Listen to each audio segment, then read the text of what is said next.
Well,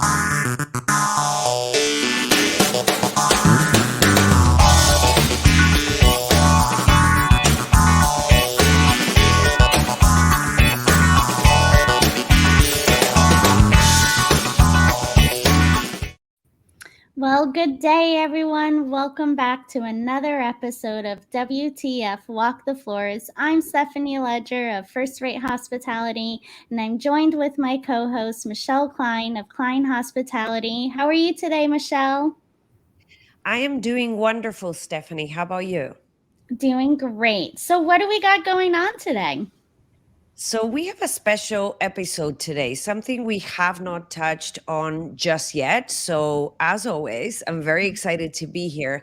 And we're going to talk about loyalty marketing. What does that mean?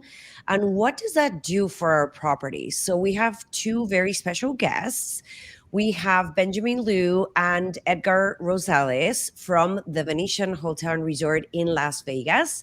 And Benjamin and Edgar, thank you for being on the show. How about you tell us a little bit of who you are, what you do for Venetian, how you move the needle? But firstly, let us know what the journey was so far in the industry, because we know that you both come from different backgrounds and you have exciting careers that you can share with others. So, Edgar, we'll go with you first. Yeah, good afternoon. Thank you very much for having us. We're definitely happy to be here today.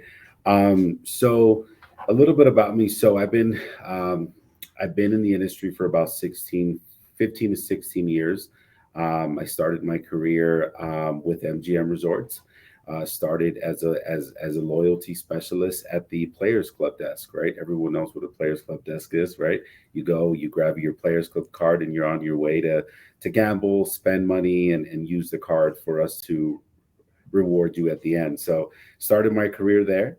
It was a phenomenal experience. Got to learn a whole lot. I fell in love with the industry right away. I knew that this was something that I wanted to do for the rest of my life. Within a few months of being in it, I just really enjoyed taking care of guests, making sure that people were taken care of, and ultimately just having fun while they were staying with us. So did that for about a couple of years. And promoted to supervisor. I was supervisor there. Then went to Casino VIP Services, which is another brand. It is another branch of marketing, right? This is where we start sending you your offers, and we start to invite you back, on complimentary nights or on F&B credit, for example, right? To reward the loyal customers. So I was there, then was promoted to the Mirage, which is another MGM property. I was the manager there. Got to do a lot of loyalty corporate stuff, again, taking care of customers. Then I made my way into casino operations. I wanted to learn the operations side of the business. Wanted to be a little bit more involved with slots, so I was more on the floor. I got to do a whole lot of things there. Went back to a different property within the same company. Accepted a promotion. Did more casino marketing, tournament type of role, which was phenomenal. Got to learn a whole lot there. Then I moved to MGM Grand, which is another property, right? This is all within 10, 12 years. Went to MGM Grand, went back to the floor, learned a lot more as a senior casino operations manager. Then I so within that time frame, I actually got to experience opening properties such as MGM Springfield and MGM National Harbor, which are beautiful properties. If you've never been, I would definitely recommend you visit. Then I got the opportunity to open Resorts World here in Las Vegas, which has been open for 2 years. I was there, helped open the property. This is where I met this wonderful gentleman. And I've been at Venetian for almost a year now. So Venetian Las Vegas, as you know, one of the meccas of the Las Vegas Strip. Fantastic property to be at, and I'm definitely happy to be here. What a rich journey. That is amazing, Edgar. And it's very interesting because you've had different opportunities to touch different sides of casino marketing, right? I mean, in general terms, for those who are not very familiar with the lingo on the gaming side, but yet everything is connected. That's very Correct. cool. Thank you so much for sharing. Edgar, what is the title that you hold right now for Venetian? I am the director of loyalty marketing here at the Venetian Resort in Las Vegas. Super. All right, Benjamin, tell us about you. What has your journey been like? Yeah, so a little bit about my journey. I've been in casino operations and now marketing, casino operations predominantly, but for about 7 years now. This is my first role in marketing. It's a hybrid of operations and marketing. So pretty long journey, involved a lot of frontline roles. So I was able to kind of see a lot of the business from all the way from frontline to supervisory roles, all the way up to management now. So I think that experience really taught me a lot about, the importance of, understanding, engaging the team and things that I wanted when I was in that position and the Yeah. opportunities this industry gives us to move up. Yeah, so a little bit about my role. I worked in an Indian casino or tribal casino in San Diego for about 3 years. Moved out to Las Vegas for a career opportunity at the mecca of the casino industry or the gaming industry. And from there, I spent about like 6 years out here, and I've loved it ever since. That's amazing. So tell us also too with your roles with being in the loyalty marketing and the impact that has with the rest of the hotel of making sure for guests that they're taken care of, but then working with the other departments also too. Yeah, so I think one of the things that we always talk about, Ben and I almost meet on this maybe once a week, right? Is how do we create experiences for our guests to truly be loyal to us, right? We understand that they have so many different options here on the Las Vegas Strip. They can go anywhere.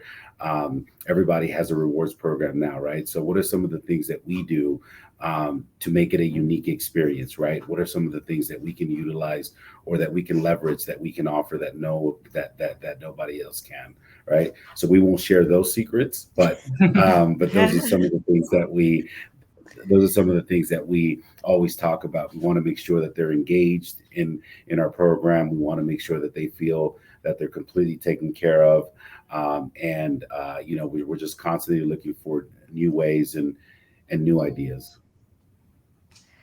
What would you Awesome. say is makes it so important to be able to engage with your guest on it or your patron in this case on a different level so that they get to come back, given that there is so much competition in the area?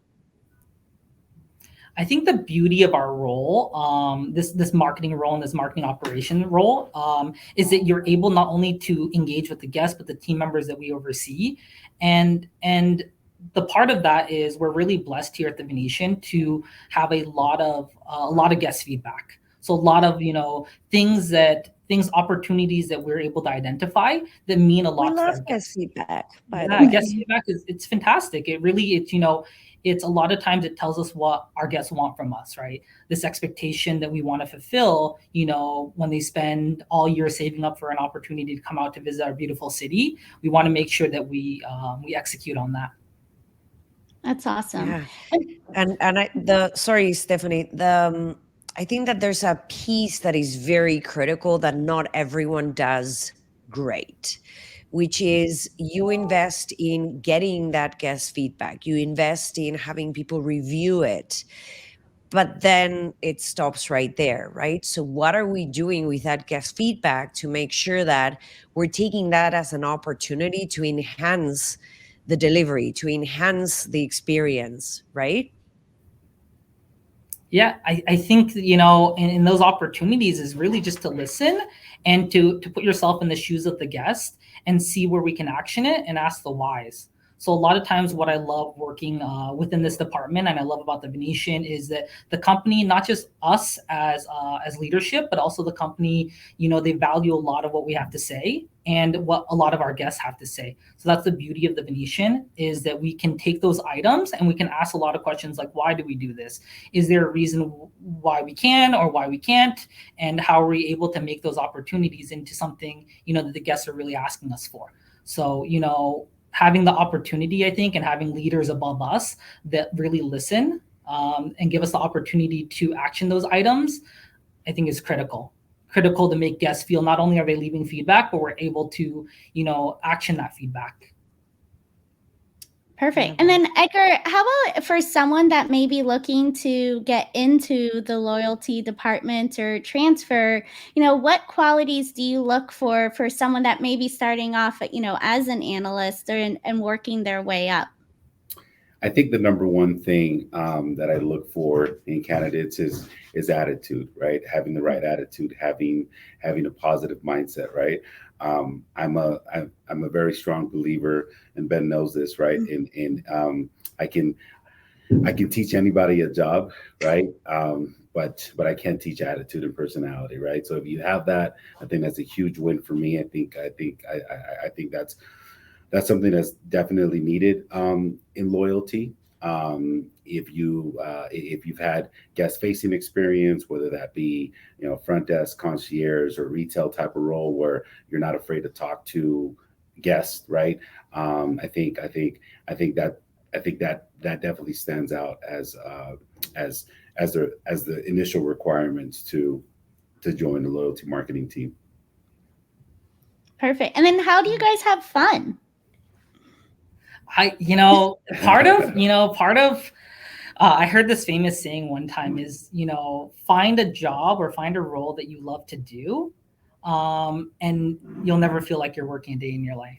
Part of having this role and seeing team members that work under us grow and, add so much of this intrinsic value, I think, and seeing guests have great experiences, maybe someone that's like lost and guiding them through that journey, it's so meaningful. It's something that you can only find sometimes in just the workplace, and it's hard to find in our everyday lives. So I think for me at least, that's a lot of fun. I come to work every day and I have a lot of fun on the floor. I have a lot of fun back here in the offices, and I'm very thankful for this opportunity. Benjamin, you are an emerging leader and you are very much involved in our community here in Las Vegas and in the industry. What do you think is perhaps one nugget or one tip that you can tell or you can share with those up and coming leaders, that if there is perhaps something they can invest in their career as they start moving forward, what should that look like within hospitality, right? Based on your experience and also based on what you see in your community engagements day in and day out. From my experience, I would say patience is a big one. I'm relatively young myself, but I would say patience. Not everything is going to happen overnight, and to realize that every day that you come in, you're on stage, right? So just take the time to invest in yourself. Understand that, you might not always get the recognition instantaneously, but it will come. People see what you're doing. So if you come to work every day, or you come in anything that you do and you put your best foot forward, and understand that I just need to be a little bit patient and know that, your time will come and people see all the efforts that you're putting out there. I think that that's the most important thing, to try to push yourself past the feeling that, people aren't seeing what I'm doing, or that, this is all for naught. Every day that you kind of push yourself or try to excel in that manner, you're growing. And I think growth is the most important thing, for any of our emerging leaders to reach the goals that they want to reach. That's music to my ears, right? Anything growth is music to my ears. And it's so interesting that you say it has to be patience, right? So what do we do when we're really trying to be patient and to wait for that next step, or to wait for that next project to be assigned to us so that we can, again, push ourselves out of our comfort zone and grow? And I think that there are so many things that we can do as we patiently wait. Instead of literally tick tock waiting, like perhaps you go out there and you take a class, or maybe you enroll Mhm. in a specific course of X amount of Right. weeks, or maybe you become part of um, mentorship program where now you're Mhm. engaging on a different level of conversation. I think there is so much that we can do during that period of time where we're telling people you have to be patient, right? Because you Mhm. have to. But Yeah. what do you do with all that energy while you're still waiting? Right.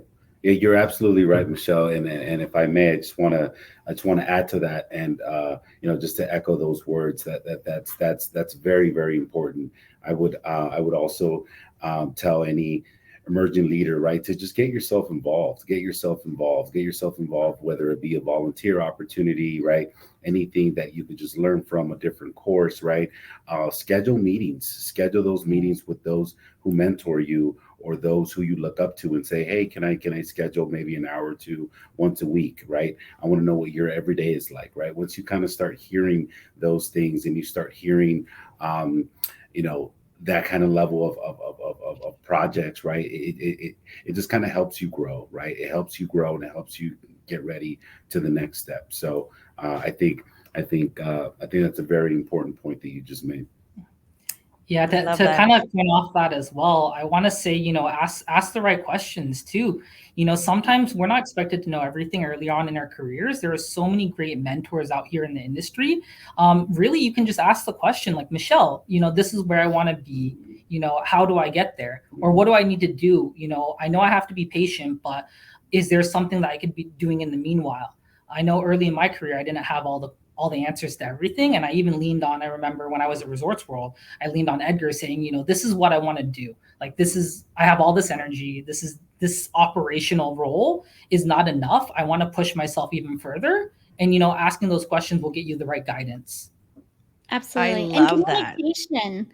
I mean, really with the communication too, there's a lot of times where your managers may assume, oh, they like these hours, and they're content. And then all of a sudden, now the emergent leader may be looking elsewhere. And it's because there wasn't that communication, from the leader side, but then also too from the employee that's looking to taking the next step. So I think communication also too is a big part of it, of saying, yes, give me more. I want to learn more. How do we do this? Or let me take on this task for this week so I can learn how to do it. And a lot of times too, I've learned it in my own career of being like, yeah, maybe I don't want to go that route and Yeah. now go Yeah. somewhere else that I'm like, okay, yes, I like this much better, or having more fun, or it's really more challenging as well. Very true. Yeah. So I Edgar, have how do to you ask. see? Oh, go Okay, ahead, go. Michelle. No, you go Okay, ahead. Edgar, how do you see this whole craziness or trend of people not wanting to come back to work, or people seeking employment where they are able to work from home, right? Or anyone who was in the hospitality industry, maybe they just want to try something different, right? And the truth is, at the end of the day, they end up coming back. So how has this quiet resignation affected your side of the world, if it has at all? Yeah, no, I think that's a great question. So, I've been in a role where I've done most of the hiring. I would say for over 10 years now, and you're absolutely right. Like, I talked to Ben about this just maybe a few weeks ago, or that I remember when you would post when you would post a position, and you would have 30 applicants to choose from, right? There were so many applications. There's so many people that wanted to join, right? Such great companies as these are, and ever since the pandemic, right, things have changed, and you're absolutely right. Now, when we first joined, I think it was a little difficult for us to even get applicants to come through for these great positions. But I think, to your point, I think to your point, I think I've seen personally a handful of individuals who have tried other things and have tried remote work, and they just end up coming back just because there's really nothing like it. There's really nothing like taking care of a customer, of a guest, face to face, right? Being in the action, right? So I think it has affected the business somewhat, but I think slowly and surely it's starting to come back, because we're even starting to see, we're seeing it in our applications. We're posting things now, and now we're getting a lot more applicants than we did maybe a couple of years ago.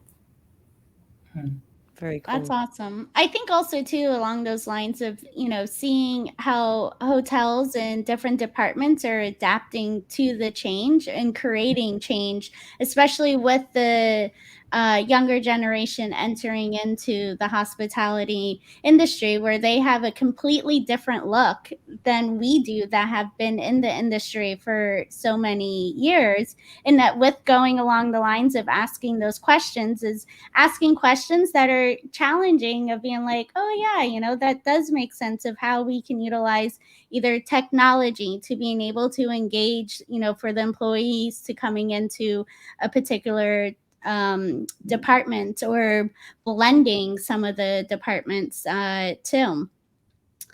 So it's been very interesting of Right. seeing everyone coming back. Right. It's definitely changed the industry. Yeah. I think ever since, right, everyone uses Zooms and Teams now, right? This is the way we meet now, where 2-3 years ago it was a lot different. Everything was in person. So I think there's definitely a lot of positives and a lot of advantages as well to kind of where we are today. Agreed. Awesome. All right, Stephanie, So- what was your question? Well, this is crazy, but I want to know, especially on the loyalty side, what is the gift that gets the most traction of like the giveaways? Because I'm always like, wow, that guy, he just walked out with, like a weed whacker, or it would be like a blender. And then all of a sudden you'll see, like, one day it'll be, a line out the door. And then the next day it'll be like, I'll just take it. It'll be more of like, I'm going to now re-gift it. So I would like to know, for you guys, what are you seeing as like the it giveaway? You want to take it? Yeah. So going back to our conversation about how things have changed, right? Things have changed over the last 2 or 3 years. One of the things that has significantly increased in popularity is just gift cards. Please don't say sanitizer. No. Gift cards, right? Before, when we would give out, that nice, Interesting. that nice piece of crystal, right? Or the plate set, or wine glasses. Like, now it's more gift cards. People are really, really leaning more towards gift cards. And we actually just had a meeting a couple weeks ago with our vendor who helps us do our holiday event at the end of the year. A lot of these properties do that, right? At the end of the year, we invite you to come back, right? And we just basically reward you based on everything you've done with us for the year. And we let you have your own shopping experience, right? Where you can pick out these items, and believe it or not, about 65 or 70% of those items were gift cards. Wow. That's very interesting. I think everyone, yeah, like how you said it, they want a customized experience, and what maybe, a gift for me that I may enjoy from that same vendor may, Michelle may be not liking it. Wow, that's very interesting. Yeah, I was just curious to know on the loyalty side. Is there any other behaviors that you're noticing that it's different? We talked about how there is now every brand having their own loyalty, but is there anything else that you're seeing that's changing in the industry too on loyalty? I would say the program itself. So I think more and more we're seeing a larger adoption for the Grazie Rewards program. A program where people can get rewarded for, or incentivized for their play or their spend here at the hotel or within the casino. So hyper focus on that. Nowadays I think people want to be rewarded on things that they do because we have so many rewards programs out there. So we're constantly analyzing our program itself, and to make sure that we're not only competitive, but we're on the front line of giving the guests what they want through that communication. It's so interesting you're saying that, Benjamin, because many times you go to various places and you think like, wait, you don't have a rewards card? Yeah. Like it should be a given, right? It's Yeah. almost like we're wired that way at this point. That's so interesting. Any different trends that you see based on the newer or younger generation coming into our gaming floors? Yeah. Or anything So we should be aware of? the biggest thing that I've seen here at our property is just accessibility, and that's something that was voiced to us through just really good feedback. So here at the Venetian Resort, we make sure that rewards program is as accessible as possible. We make it very, very easy for our guests to get into that program. I've noticed that's what guests are asking for. They want to be a part of this program, but they might not want to wait a very long time to get it. That's great. Wonderful. All right, Stephanie, why don't we move on to our mouth opening moment? Yes, So absolutely. here's the deal for both of you, Edgar and Benjamin. How about you share with our audience what has been the most mouth opening memorable moment in your career so far? And it doesn't necessarily have to do with your particular role or the department that you're in. It could have been a personal experience, but that moment where you thought, really?